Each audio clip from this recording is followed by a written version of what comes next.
बच्चे माता पिता के प्रति समर्पित नहीं है, भाई बहन के प्रति समर्पित नहीं है, भाई भाई के प्रति समर्पित नहीं है। जब तक एक दूसरे के प्रति समर्पण का भाव नहीं आएगा तब तक हमारे जीवन में विश्वास की प्रधानता नहीं है।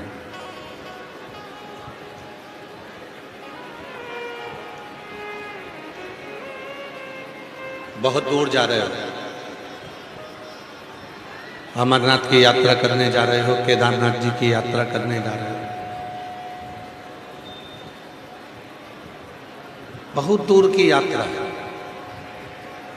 पर उस यात्रा को आसान बनाने के लिए अमरनाथ केदारनाथ जब जाते हो तो पहले के समय में लोग जाते थे तो बहुत सारा सामान लेकर जाते थे।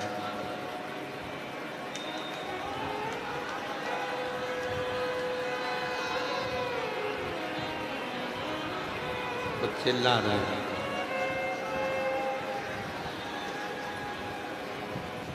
पहले के समय में लोग यात्रा करने जाते थे, बर्तन, भोजन का सामान, बहुत सारी सामग्री साथ लेकर जाते थे।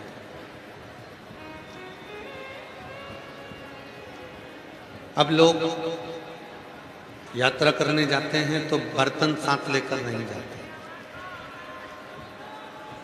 अब लोग यात्रा करने जाते हैं तो भोजन का सामान, आटा, चावल, दाल साथ लेकर नहीं जाते। पहले लोग यात्रा करने जाते थे तो अपने साथ में कपड़े भी, सोने के लिए बिस्तर भी, बहुत सारा गादी, तकिया, ऐसा बहुत सारा बिस्तर लेकर जाते हैं। पर अब लोग अपने साथ में ना तो बिस्तर लेकर जाते हैं, ना भोजन का सामान लेकर जाते हैं, ना बर्तन लेकर जाते हैं।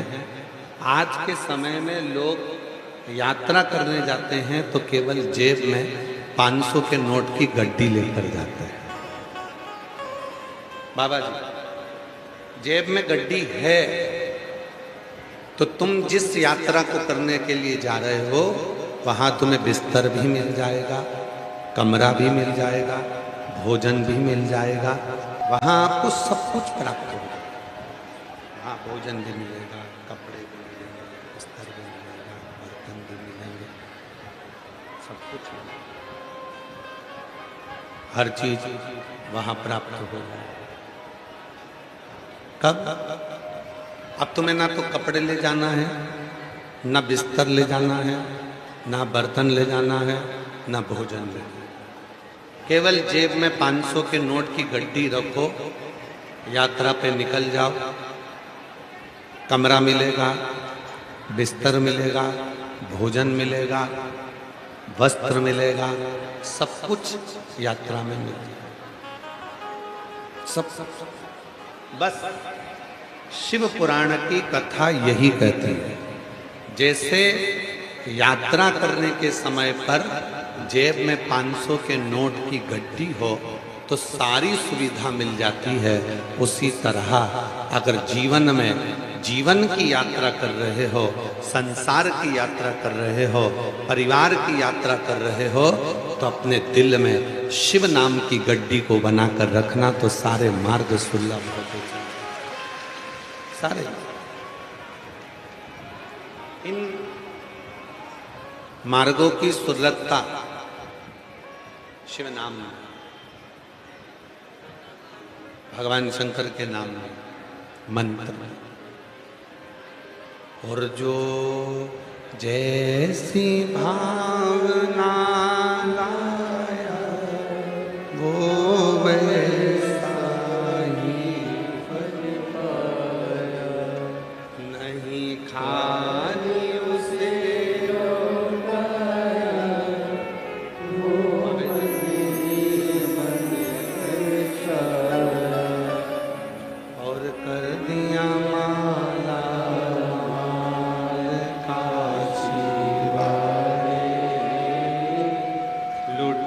दिया भंडार काशी वाले ने, लुटा दिया भंडार काशी वाले ने, कर दिया माला माल काशी वाले ने।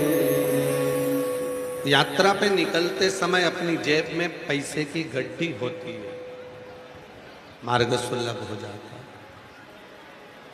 संसार की यात्रा कर रहे हो, परिवार की यात्रा कर रहे हो, कुटुंब की यात्रा कर रहे हो, रिश्तों की यात्रा कर रहे हो, नातों की यात्रा कर रहे हो।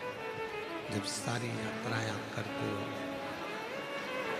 तब अपने हृदय में शिव नाम की गड्डी का होना, भगवान शंकर के नाम की गड्डी का होना, शिव नाम का होना, भगवान शंकर के नाम की गड्डी का होना जरूरी है। शिव मंत्र का होना जरूरी, शिव का स्मरण होना जरूरी। एक सुंदर सी कथा आती है शिव महापुराण की, कौमार खंड की। कौमार खंड की कथा कहती है, कौमार खंड का चरित्र कहता है। बढ़ा दो, थोड़ा बढ़ा रहे हो तो बाहर का बढ़ा दो, जिससे लोग चिल्लाना थोड़ा कम कर दें।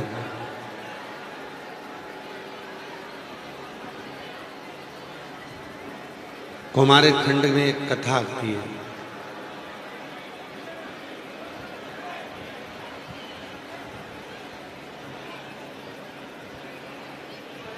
षडानंद कार्तिकेय बाबा अपने माता पिता को प्रणाम कर कर श्री शैलम की यात्रा पर चले।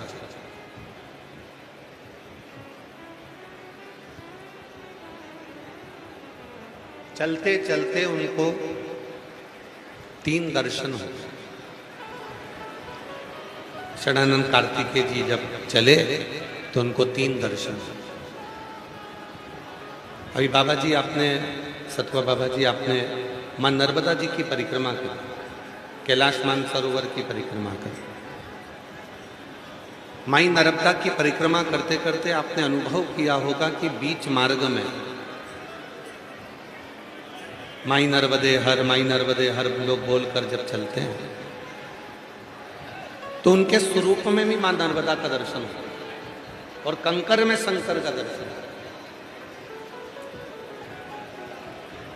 षडानंद कार्तिकेय जी बाबा जी जब चले तो 3 दर्शन षडानंद कार्तिकेय जी ने किए और 3 दर्शन जब षडानंद कार्तिकेय जी ने किया, अपने माता को पिता को प्रणाम कर कर जब चलते हैं तो 3 दर्शन और वो 3 दर्शन, उसमें पहला दर्शन था जिस पथ पर चल रहे थे उस पथ पर वन क्षेत्र का दर्शन, वहां के वन का दर्शन। दूसरा दर्शन था पक्षियों का दर्शन और तीसरा दर्शन था वन में रहने वाले पशुओं का दर्शन। जरा विचार करिएगा। कौमार खंड की कथा कहती है शिव महापुराण की कि षडानंद कार्तिकेय जब चले प्रणाम कर कर अपने माता पिता को श्री शैलम के लिए, तो वहाँ वन क्षेत्र का दर्शन किया, पक्षियों का दर्शन किया, पशुओं का दर्शन किया और कुछ देर श्री शैलम की भूमि पर बैठ गए, विचार करने लगे। मन में, चित्त में, हृदय में विचार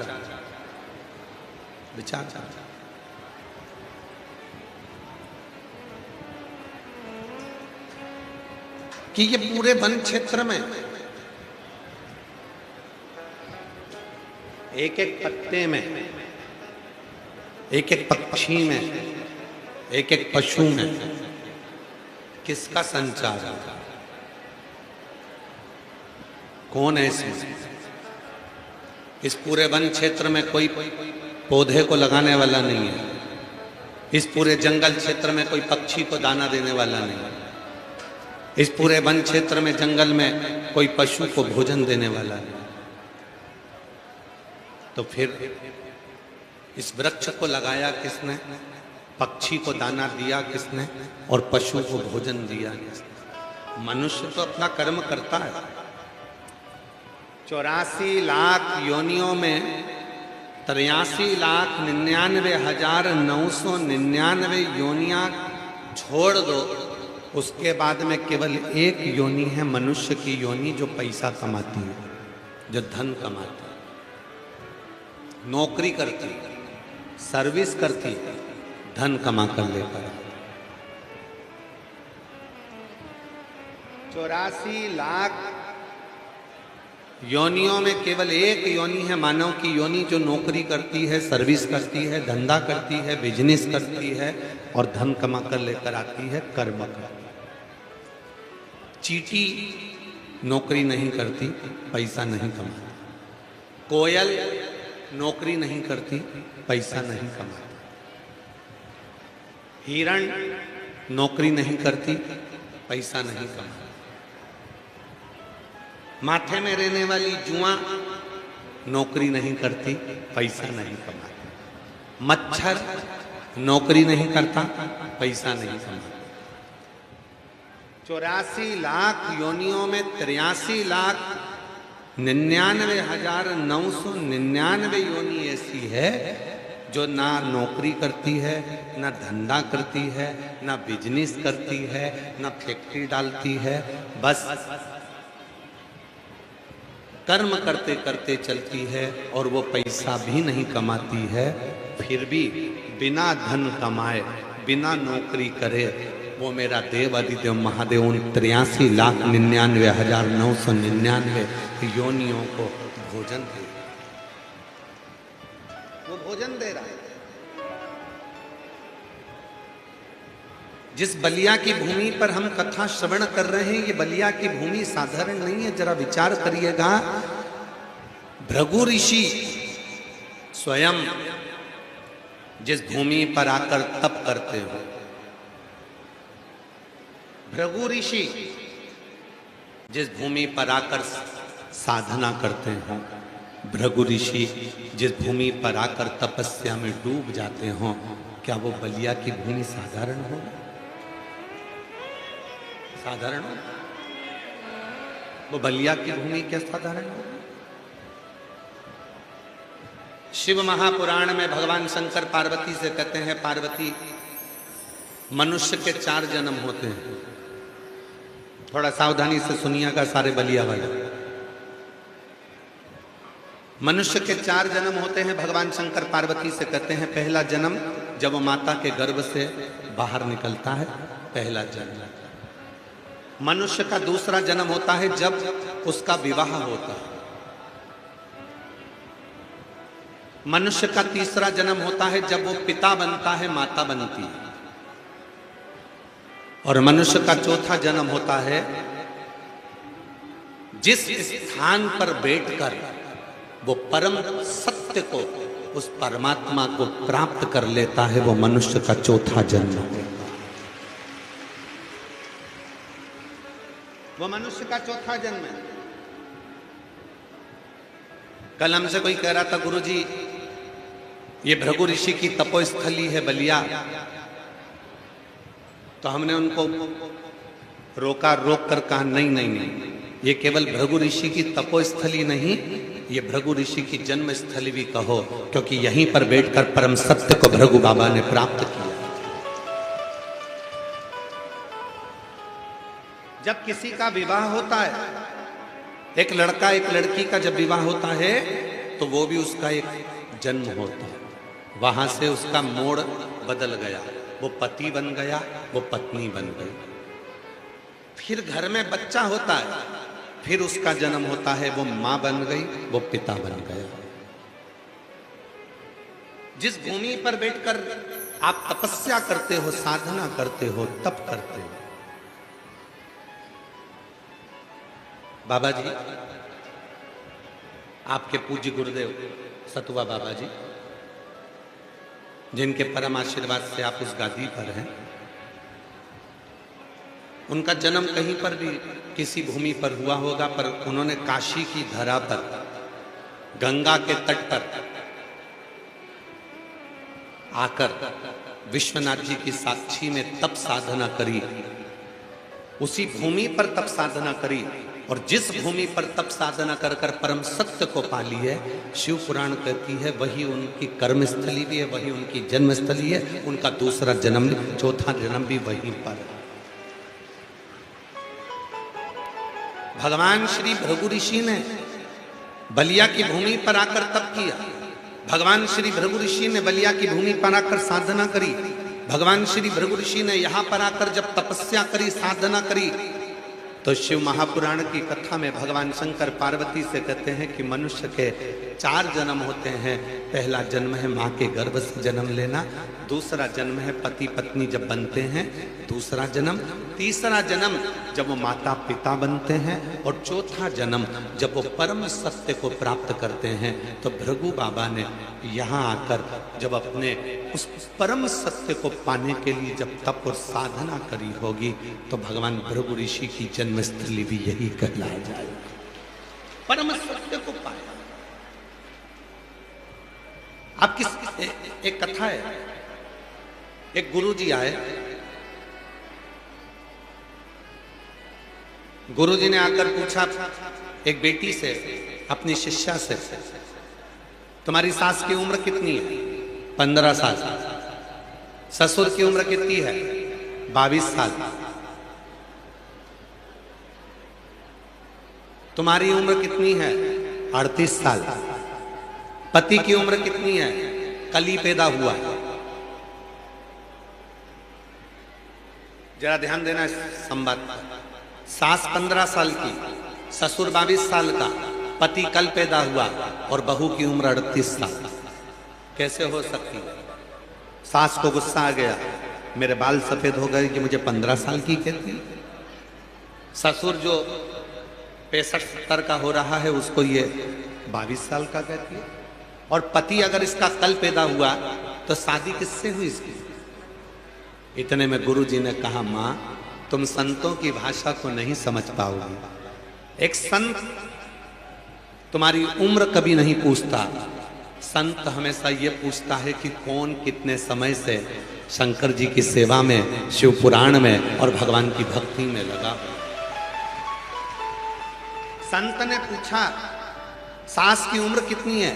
भले सास की उम्र 50 साल की हो गई, सास 60 साल की हो गई, पर सास 15 साल से शिव पुराण की कथा सुन रही है, सास 15 साल से भगवान के मंदिर जा रही है, सास 15 साल से शिव जी पे एक लोटा जल चढ़ा रही है। तो सास भले 50 साल की हो गई, पर वो जो 50 साल की सास हो गई, उसका 35 वर्ष तो ऐसे ही निकल गया, जो व्यर्थ का समय था वो वैसा ही निकल गया। और बाद में जो 15 वर्ष सास के थे, वही उसकी किस्मत के, वही उसके आनंद के, वही उसके सही थे लिखा है। ससुर भले 22 वर्ष का हो गया, भले 60 साल का हो गया, पर 22 वर्ष उसको पूजन करते हुए निकले, 22 वर्ष सत्संग करते हुए निकले, 22 वर्ष शिव जी पे एक लोटा जल चढ़ाते हुए निकले, तो समझ लेना उसके 22 वर्ष ही श्रेष्ठ थे। पति भले 40 साल का हो गया, पर पत्नी रोज कहती थी चलो शिव पुराण में, बलिया में कथा हो रही है, चलो शिव पुराण में, बलिया में कथा हो रही है, चलो शिव पुराण में। नहीं आया, कल आया, मतलब कल ही उसका जन्म हुआ। जिस दिन वो सत्संग में लग जाए, जिस दिन वो परमात्मा में लग जाए, व्यक्ति का उसी दिन जन्म है, उसी। और आप में से भी कई ऐसे होंगे जो 7 दिन के अंदर ही पैदा हुए हैं।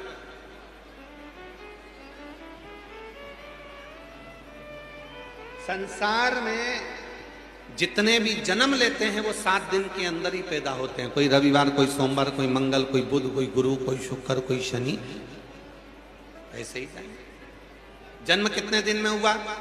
7 दिन। शिव पुराण कितने दिन की हुई? बोलो बोलो, जम के बोलो जरा, अरे आवाज नहीं आई, बोलो। 7 दिन। जन्म कितने दिन में हुआ? 7 दिन में। शिव पुराण 7 दिन की। गोवर्धन पर्वत कितने कोस का है? जम के बोलो, 7 कोस। भगवान कृष्ण ने गोवर्धन पर्वत को अपनी उंगली पर उठाया, कितने दिन तक उठाया? 7 दिन तक। भगवान कृष्ण ने जब गोवर्धन पर्वत अपनी उंगली पर उठाया तब भगवान की उम्र कितनी थी? 7 वर्ष। 7 वर्ष के भगवान ने 7 कोस के गोवर्धन पर्वत को 7 दिन तक अपनी उंगली पर उठाकर रखा। भागवत जी 7 दिन की, शिव पुराण 7 दिन की, हमारा और आपका जन्म 7 दिन का, रविवार सोमवार मंगल बुध गुरु शुक्र और शनि। रविवार को जन्म हुआ, सोमवार को बड़े हुए, मंगलवार को ब्याह हुआ, बुधवार को बच्चे हुए, गुरुवार को बीमार पड़े, शुक्रवार को हॉस्पिटल गए, शनिवार को सीताराम हो गए। 7 दिन ऐसे ही निकल गए। जीवन के 7 दिन ऐसे ही समाप्त हो। जन्म 7 दिन का है, मृत्यु 7 दिन की है, कर्म 7 दिन का है, जो कृत्य हम कर रहे हैं ये 7 दिन का है। और यही 7 दिन में हमारा जन्म है, यही 7 दिन, यही 7। एक महिला बैठी है जिसके पति ने पत्नी से कहा कि तू कहती है कि सियोर वाला बाबा कहता है कि अगर पार्थिव शिवलिंग का पूजन करो और जो मांगो वो मिलता। पति पत्नी दोनों आपस में बात करें और पत्नी ने पति से कह दिया, पत्नी ने पति से कह दिया 13 जून को सियोर वाला बाबा अभिषेक करा रहा है ऑनलाइन। सावन के महीने में तो वो कराते ही हैं, सावन की शिवरात्रि पर हर साल, पर अब की बार अधिक मास पढ़ने से 13 जून को सियोर वाला बाबा अभिषेक करा। तुम भी करो। पति ने कहा, सियोर वाले बाबा ने कहा है कि बेलपत्र और चावल का दाना रख लो और कार्य हो जाएगा। क्या ये सत्य हो सकता है? पत्नी ने कहा, अगर विश्वास है तो भगवान क्यों नहीं करेगा। आज उस पत्नी का पत्र आया।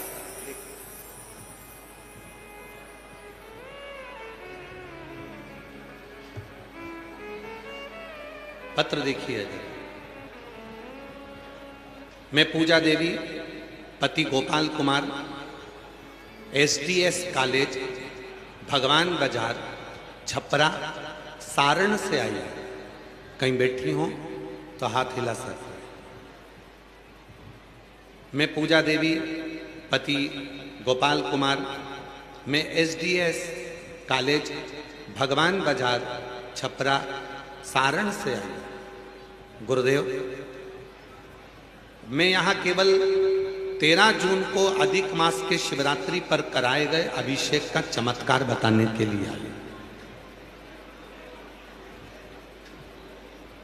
अधिक मास की शिवरात्रि को 13 जून को जो अधिक मास की शिवरात्रि पर कराए गए अभिषेक का चमत्कार बताने के लिए आई। गुरुदेव, मेरी जिंदगी बहुत तकलीफ से गुजरी थी। मेरे पति सरकारी नौकरी की तैयारी कर रहे थे, ना जाने उन्हें कितने फार्म भरे होंगे पर उनकी किसी में भी सिलेक्शन नहीं हुआ। ऐसा कोई काम नहीं होगा जो मेरे पति ने किया नहीं होगा। एक काम करते फिर दूसरा पकड़ते, दूसरा करते फिर तीसरा पकड़ते, एक एक जगह उनका स्थिर परमानेंट का काम नहीं हुआ। फिर मेरी माँ ने आपकी कथा के बारे में बताया, सब जगह से हार गए गुरुदेव, कोई रास्ता नहीं नजर आ रहा था। तब मेरी माँ ने आपकी कथा के बारे में बताया और मैंने कथा सुनना प्रारंभ करी। 1 लोटा जल भरकर शिवालय पहुंच जाती, बाकी का सब बाबा पर छोड़ देती। गुरुदेव, मेरा भरोसा इतना आप पर है कि आप जो कहते हो मैं वो सब करती हूं और मुझे विश्वास है मेरा बाबा करेगा। एक दिन मेरे पति ने मुझसे जिद कर ली कि तेरा गुरुजी सियोर वाला बाबा बोलता है कि घरों में पार्थिव शिवलिंग बनाओ, पूजन करो, उसका फल मिलेगा। आज मैं अगर पार्थिव लिंग की पूजन करूं घर में बैठ के टीवी के सामने, तो क्या सियोर वाले बाबा के कहने से मेरी सरकारी नौकरी लग सकती है? मैंने अपने पति से कहा, यदि विश्वास रखकर करोगे तो मिलेगा जरूर। 13 जून अधिक मास को शिवरात्रि पर मेरे पति और हम दोनों अभिषेक किया और बाबा से यही मांगा कि बाबा, जो मेरे पति के मन में चल रहा है आप वो करना और जो अच्छा हो वो करना। गुरुदेव, लोगों का काम 3 महीने में होता है, पर मेरे बाबा ने तो एक दिन भी नहीं लगने दिया और रात भी नहीं पूरी होने दी और सुबह ही मेरे पति का परमानेंट जाप बाबा की कृपा से लग गया। आज मैं बाबा को प्रणाम करने, बाबा को नमन करने, रात भी पूरी नहीं होने दी और सुबह मेरे पति का परमानेंट जॉब लग गया। कहीं बैठी हो पूजा देवी, पति गोपाल कुमार, मैं SDS कॉलेज भगवान बाजार छपरा सारण से है, कहीं बैठी हो तो आ सकते।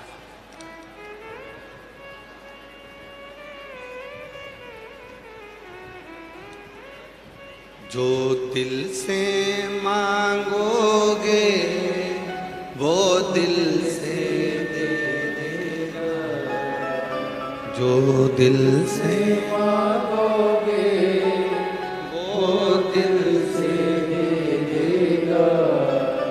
मेरा भोला भंडारी है, मेरा भोला भंडारी है, खाली झोली भर देगा। मेरा भोला भंडारी है, खाली झोली भर देगा। मस्तक पे चंदा है उजियारा कर देगा, मस्तक पे चंदा है उजियारा कर देगा। मेरा भोला भंडारी रे, मेरा भोला भंडारी रे, खाली झोली भर देगा। मेरा भोला भंडारी है, खाली झोली भर देगा। किस कामना से आए? आज सोमती अमावस्या है, अधिक मास की सोमती अमावस्या 30 साल के बाद पड़ी है और वो 30 वर्ष के बाद जो अधिक मास की सोमती पड़ी है अमावस्या, ये शिव की कृपा से आपको शिव पुराण कथा बलिया में श्रवण करने का सौभाग्य, ये उसकी उदारता है। हमने आपको कथा के बीच में कहा था आपसे हमको जलन हो रही है। एकादशी कथा में पड़ गई, प्रदोष कथा में पड़ गई, शिवरात्रि कथा में पड़ गई, कथा की शिवरात्रि कथा में पड़ गई और बचा कुचा था तो आज 15 जून को अधिक मास की सोमती अमावस्या भी पड़ गई। हमने कहा था तुमसे हमें जलन हो रही है बहुत ज्यादा कि कोई पुण्य, और ये पुण्य हमारा नहीं है और ये पुण्य आपका भी नहीं है, ये बलिया का गौरव है जो भृगु ऋषि की पवित्र तपोस्थली पर बैठकर यह कथा हो रही है तो उसका आनंद, बनखंडी नाथ जी के पवित्र प्रांगण में यह कथा हो रही है उसका आनंद, बालेश्वर महादेव के पवित्र प्रांगण में यह कथा हो रही है ये उनका आनंद, गंगा मैया सरयू मैया की गोद के मध्य में यह कथा हो रही है उसका आनंद, और वीर क्रांतिकारियों की पवित्र भूमि पर यह कथा हो रही है ये उसका आनंद है, ये किसी दूसरे का नहीं। ये संतों का दर्शन हो रहा है हमारे बीच में, सतुआ बाबा जी विराजमान है, बीच बीच में संत साधु आते रहे, ये सब किनके ये कहीं ना कहीं इस भूमि का तीव्र बल है।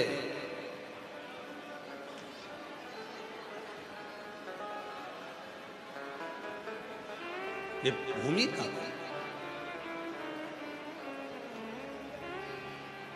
और खाली न जाता कोई दर से तुम्हारे, खाली न जाता कोई दर से तुम्हारे, मैं भी खड़ी हूँ नंदी बार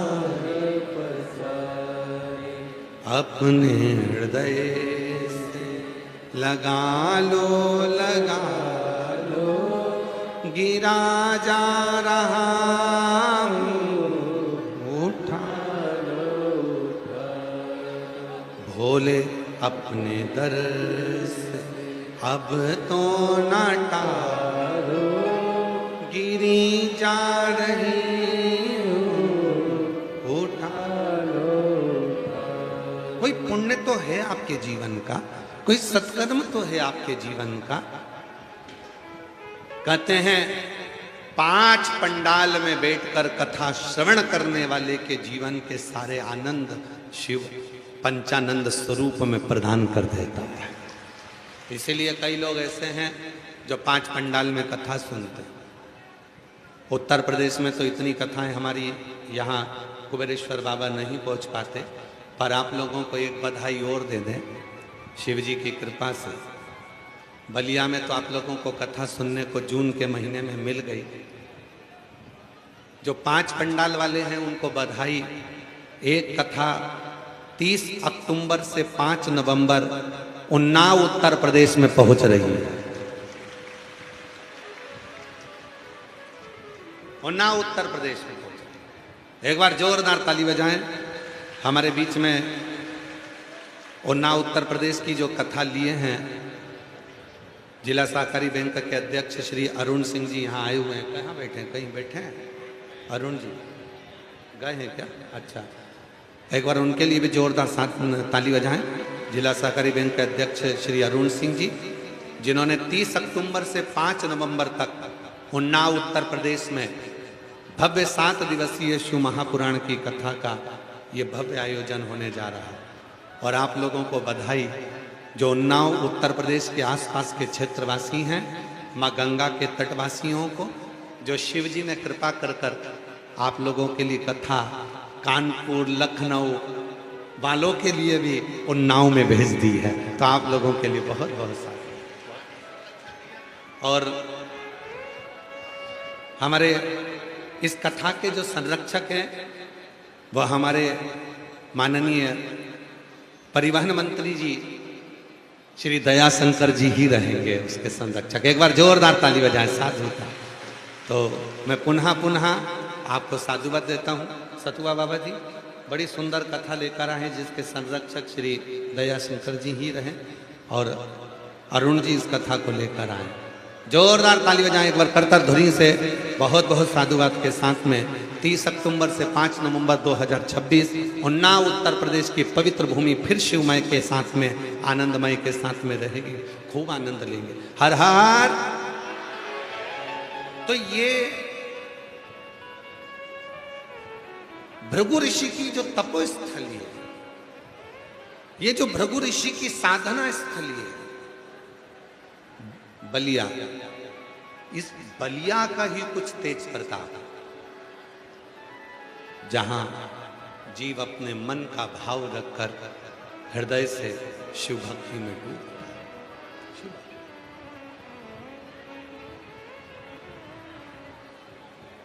महाराज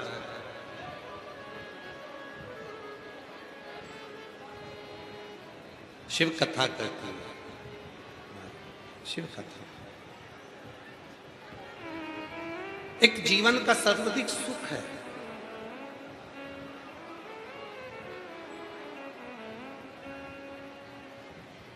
शिव नाम। शरणानंद कार्तिकेय जी जा रहे हैं, उन्होंने 3 चीजों का दर्शन किया, वन क्षेत्र का, पक्षी का, पशु।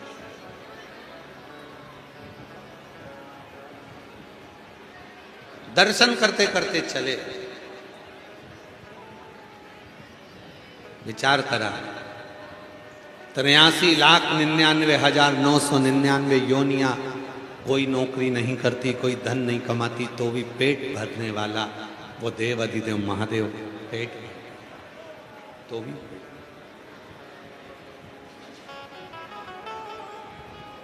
अजगर करे ना चाकरी, पंछी करे ना काज, दास मलू का कह गए सबके दाता। वो करता, कोई दूसरा नहीं करता, करने वाला। और प्रभु आपकी कृपा से सब काम हो रहा है। प्रभु आपकी कृपा से सब काम हो रहा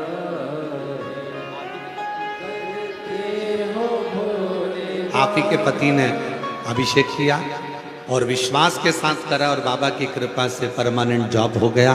शिव की कृपा से जोरदार ताली बजाएं साथ करते हो भोले बाबा मेरा नाम हो रहा है, भोले आपकी कृपा से सब काम हो रहा है, भोले आपकी कृपा से सब काम हो रहा है।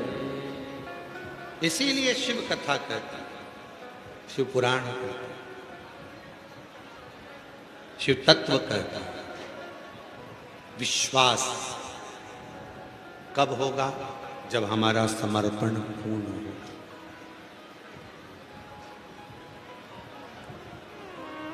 शिव जी को क्या चाहिए? सबने कथा में सुना है, शिव जी को एक चावल का दाना देना और आखा देना पूर्ण देना। शिव जी को टूटा हुआ अक्षत भी नहीं दिया जाता।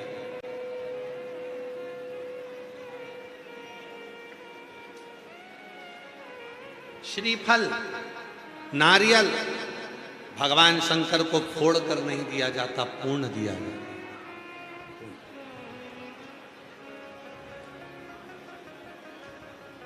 शिव जी को पूर्ण चावल का, पूर्ण।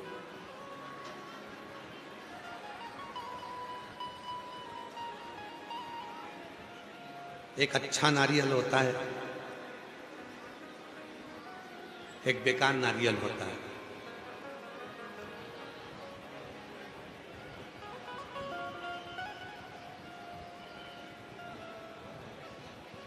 मंदिर में लेकर जाते हो नारियल? अरे बोलो तो जम के। श्रीफल लेकर जाते हो मंदिर में? आवाज नहीं आई है, जम के बोलो जरा। नारियल तुम लेकर गए, फोड़ा,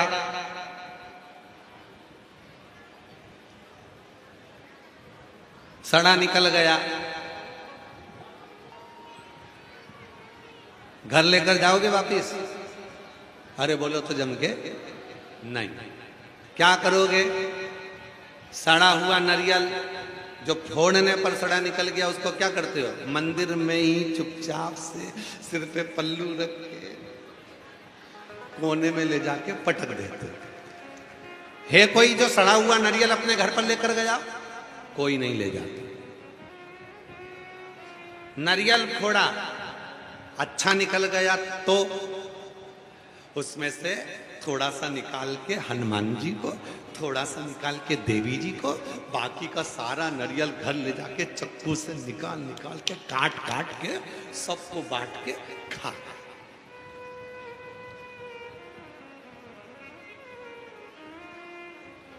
पूरा नारियल।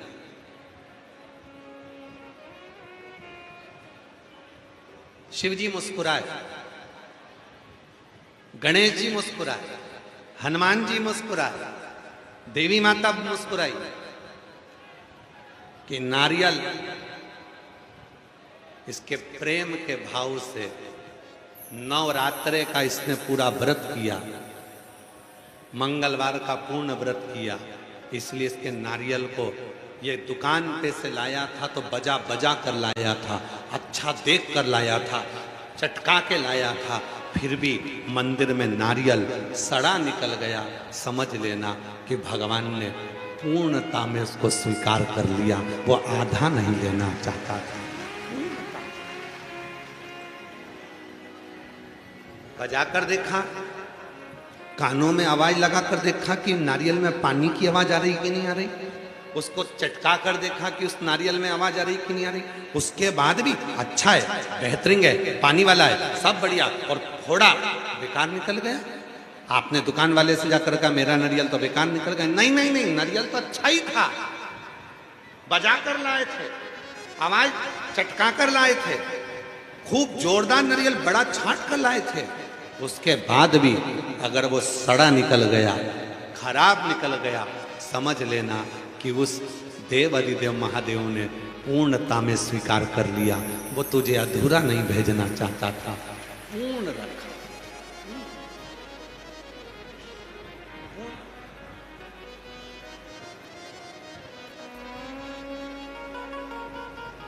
उसने अधूरा नहीं। एक पत्र है, अच्छा था।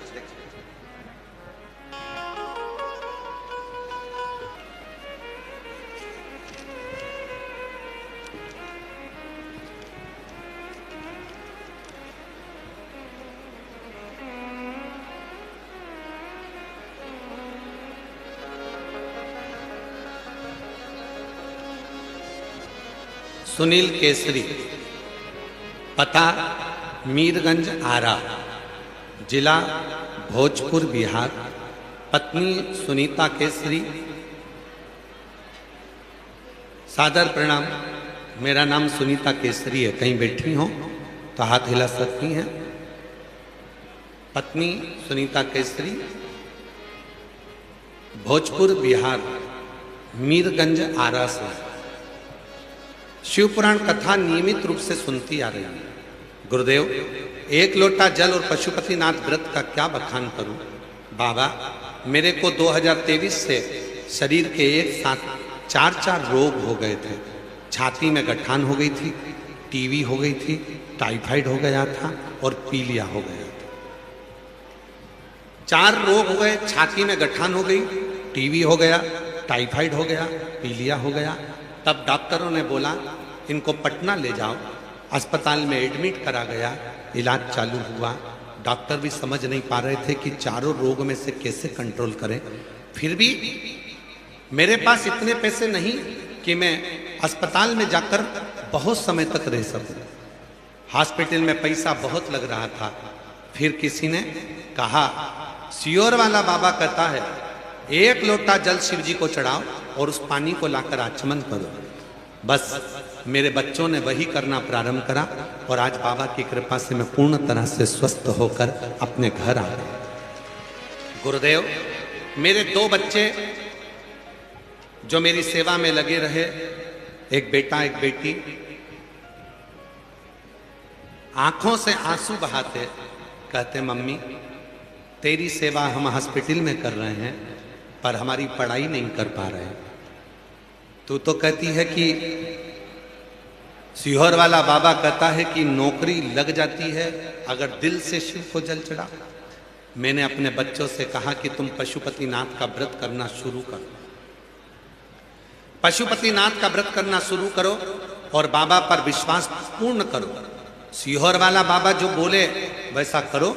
हमने 5 व्रत पूर्ण करे। मेरी तबीयत भी बाबा ने ठीक कर कर मुझे घर भेजा और बाबा की कृपा से मेरे बच्चों की ऐसी कृपा मेरे शिव जी ने कर दी। पशुपतिनाथ करते से ही मेरे बेटे का 12th बीपीएससी द्वारा शिक्षक में सरकारी नौकरी के पद पर मेरे बेटे की नौकरी लग गई।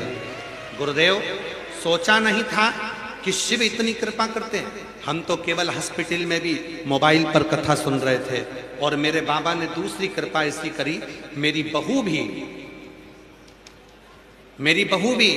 नौकरी जेईई इंजीनियर पद पर मेरी बहू को भी नौकरी लग गई। आज मैं बाबा को यहाँ पर धन्यवाद देने के लिए आई हूँ। गुरुदेव, बाबा बाबा है, जब देता है तो छप्पर फाड़ कर देता है। ये शिव की ओर शंकर की।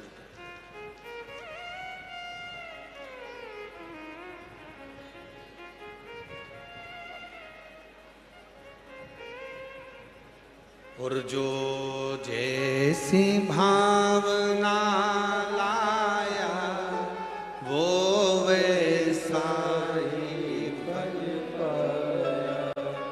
नहीं खाली उसे लौटाया वो मन ही मन दर्शाया।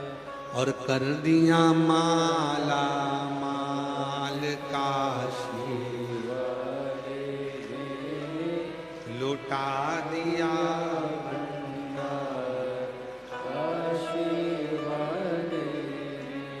उस बहन ने पत्र में लिखा,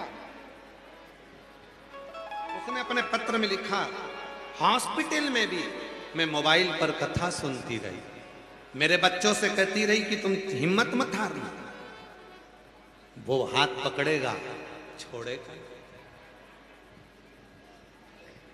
दुख है, तकलीफ है, कष्ट है, परेशानी है, आप उसका स्मरण तो करो। फिर वही वाली बात आ गई जो परसों कही थी, भीड़ में तन्हाई में प्यार की गहराई में मुझे तुम याद आते हो, मुझे तुम याद आते हो। भीड़ में तन्हाई में प्यार की गहराई में मुझे तुम याद आते हो, मुझे तुम याद आते हो। उसका स्मरण तो करो। तकलीफ आई, कष्ट आया, परेशानी आई, और जैसे ही परेशानी आई वैसे ही तुम्हारे चित्त में, तुम्हारे मन में, तुम्हारी वृत्ति में, तुम्हारे हृदय में शिव का मंत्र श्री शिवाय नमस्तुभ्यम स्मरण में आ गया। एक लोटा जल लेकर तुम शिव के धाम चले गए। तुमने भरोसा कर कर भगवान शंकर पर पूर्ण विश्वास करा, और भरोसा कर कर जब तुम शिव के पास गए, निश्चित है तुम्हारा वो भरोसा सफल होगा और शिव तुम पर कृपा जरूर करेगा। ये निश्चित। क्यों आए हो बलिया की भूमि पर? क्यों बैठे हो इतनी तपतपाती हुई धूप में? 40-45 डिग्री टेम्परेचर में बैठकर कथा का रसतत्व ग्रहण करना। कीचड़ पानी में जब पानी गिर गया तो कीचड़ में बैठकर भी कथा का रसतत्व ग्रहण करना। क्यों आए? आने वाले एक एक भक्त को मालूम है, अगर मैं शिव की कथा के पंडाल तक गई हूं तो मेरा महादेव भी मेरे दुख मिटाने के लिए मेरे पीछे पीछे मेरे घर तक जरूर आएगा। तुमको मालूम?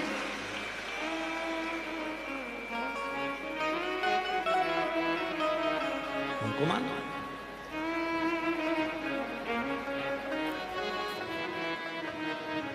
उसको मालूम?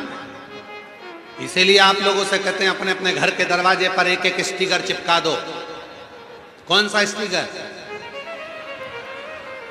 श्री शिवाय नमस्तुभ्यम। एक स्टिकर ले जाओ, अपनी अड़ोसन को दो, पड़ोसन को दो, पीछे दो, धड़ोसन को दो, चिपका दो, क्योंकि स्मरण रहे।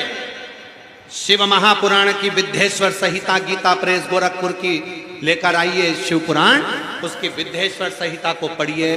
विद्येश्वर संहिता में लिखा है, श्री शिवाय नमस्तुभ्यम बोलने वाले के मुख का मात्र दर्शन कर लो तो अपने जीवन की सारी उलझनें समाप्त होती है, अश्वमेध यज्ञ का फल मिलता है और कार्य में सफलता मिलती है। ये गीता प्रेस गोरखपुर की शिव महापुराण की कथा आप लेकर आइए शिव पुराण, और उसकी विद्येश्वर संहिता पढ़िए। तो हमें अपने दरवाजे पर जब श्री शिवाय नमस्तुभ्यम का स्टिकर चिपका देते हैं, कोई आया कुछ बुरी खबर भी बताने आया तो वो पढ़ेगा, तुम दरवाजा खोलोगी, उसके मुख का दर्शन करोगी तो कुछ तुम्हारी जिंदगी में अच्छा होना प्रारंभ हो।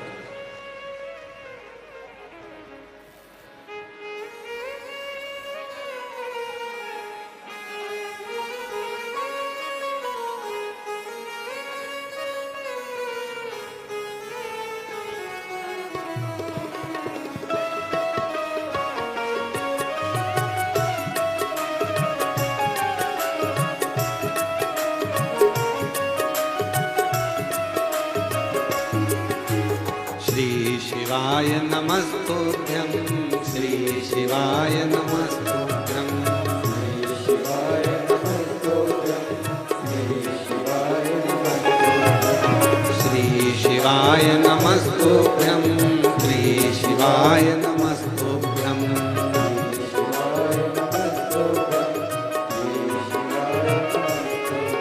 अपनी किस्मत का ताला अपनी किस्मत का ताला हो, अपनी किस्मत का ताला तुम खोल दे चलो। श्री शिवाय नमस्तुभ्यं तुम बोलते चलो। ओ श्री शिवाय नमस्तुभ्यं तुम बोलते चलो। अपनी किस्मत का ताला, अपनी किस्मत का ताला, अपनी किस्मत का ताला तुम खोलते चलो। श्री शिवाय नमस्तुभ्यं तुम बोलते चलो। श्री शिवाय नमस्तुभ्यं तुम बोलते चलो। जय हो।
आखिर वो दर्द दिल है, आखिर वो दर्द दिल है। समझाना बड़ा मुश्किल है, समझाना बड़ा मुश्किल है। आखिर वो दर्द दिल है, आखिर वो दर्द दिल है।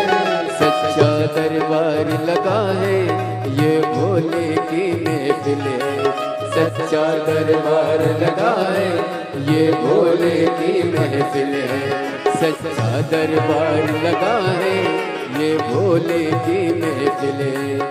सच्चा दरबार लगा है, ये भोले की महफिल है। नैनों को भोले बाबा का, नैनों को काशी वाले का, नैनों को सिहर वाले का दीदार चाहिए। वो काशी रहने वाला भोलानाथ चाहिए, ओ काशी रहने वाला भोलानाथ चाहिए। नैनों को डमरू वाले का, नैनों को काशी वाले का, नैनों को सीहोर वाले का, नैनों को काशी वाले का दीदार चाहिए। वो काशी रहने वाला भोलानाथ चाहिए, काशी रहने वाला भोलानाथ चाहिए।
कभी नार मानों की, तेरे दिल दीवानों की, तेरे दिल दीवानों की। मुझको मदहोश बनाए कतार तेरे, बड़े भाव से मुझको मदहोश बनाए कतार तेरे नैनों की। मुझको मदहोश बनाए सरदार तेरे नैनों की, मुझको मदहोश बनाए सरदार। बड़े भाव से नैनों को डमरू वाले का, नैनों को काशी वाले का,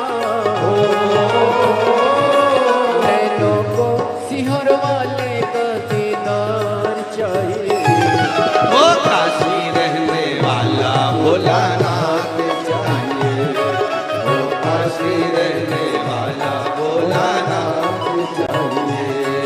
नैनों को काशी वाले का,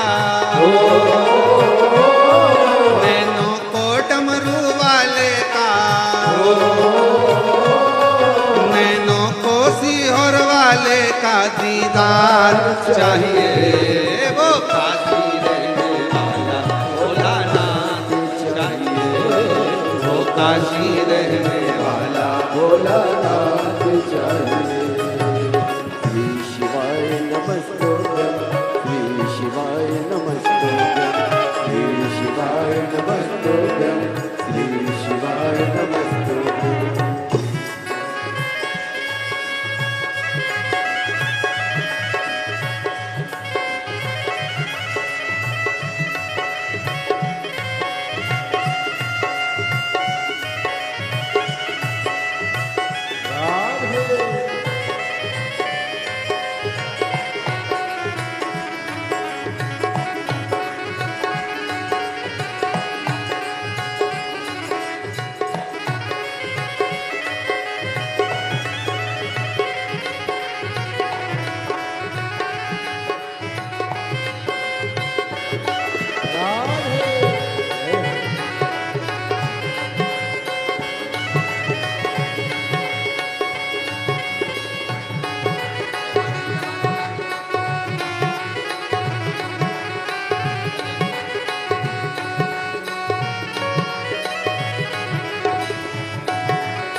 बड़े भाव से दोनों हाथों से।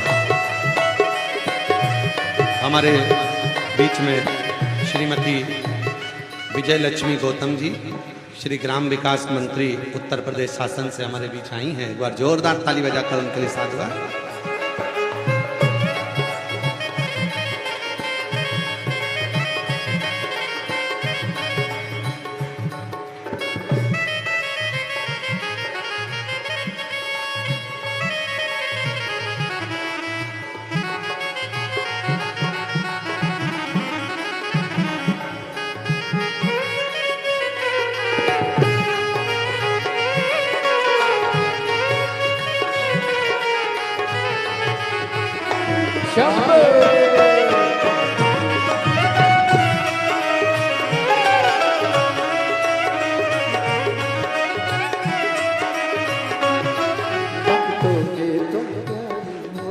भक्तों के तुम प्यारे हो, भक्तों के तुम प्यारे हो, भक्तों के तुम प्यारे हो।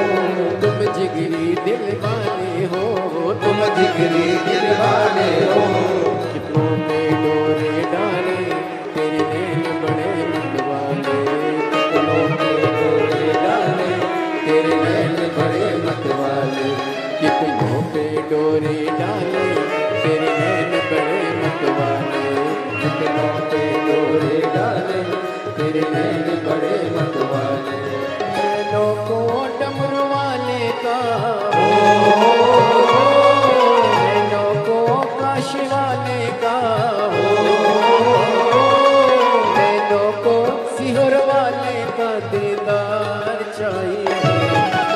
काशी रहने वाला भोलानाथ चाहिए, वो काशी रहने वाला भोलानाथ चाहिए। नैनों को डमरू वाले का, नैनों को काशी वाले का, नैनों को सीहोर वाले का दीदार चाहिए। हे वो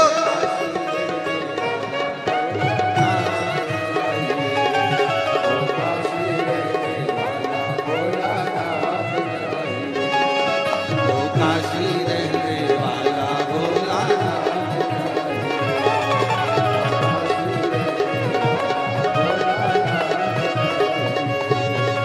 काशी रहने वाला भोलानाथ चाहिए।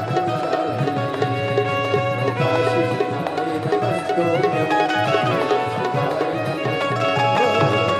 शिवाय नमस्तुभ्यं, श्री शिवाय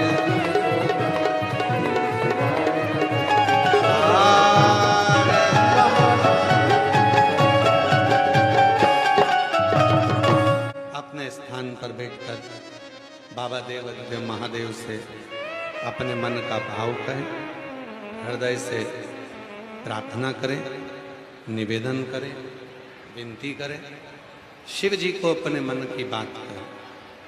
ये कथा